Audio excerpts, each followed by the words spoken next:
சங்கீதம் 32. எவனுடைய மீறுதல் மன்னிக்கப்பட்டதோ, எவனுடைய பாவம் மூடப்பட்டதோ, அவன் பாக்கியவான். எவனுடைய அக்கிரமத்தை கர்த்தர் எண்ணாதிருக்கிறாரோ, எவனுடைய ஆவியில் கபடமில்லாதிருக்கிறதோ, அவன் பாக்கியவான். நான் அடக்கி வைத்த மட்டும் நித்தம் என் கதறுதலினாலே என் எலும்புகள் உலர்ந்து போயிற்று.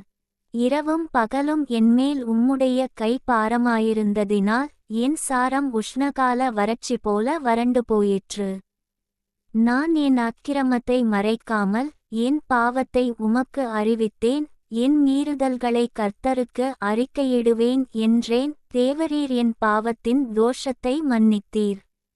இதற்காகச் சகாயங்கிடைக்கும் காலத்தில் பக்தியுள்ளவனெவனும் உம்மை நோக்கி விண்ணப்பஞ்செய்வான். அப்பொழுது மிகுந்த ஜலப்பிரவாகம் வந்தாலும் அது அவனை அணுகாது.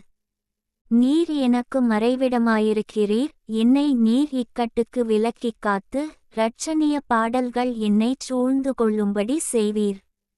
நான் உனக்கு போதித்து நீ நடக்க வேண்டிய வழியை உனக்குக் காட்டுவேன். உன்மேல் என் கண்ணை வைத்து உனக்கு ஆலோசனை சொல்லுவேன்.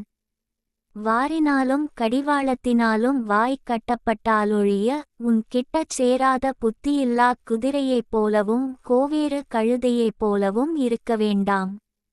துன்மார்க்கனுக்கு அநேக வேதனைகளுண்டு. கர்த்தரை நம்பியிருக்கிறவனையோ கிருபை சூழ்ந்து கொள்ளும்.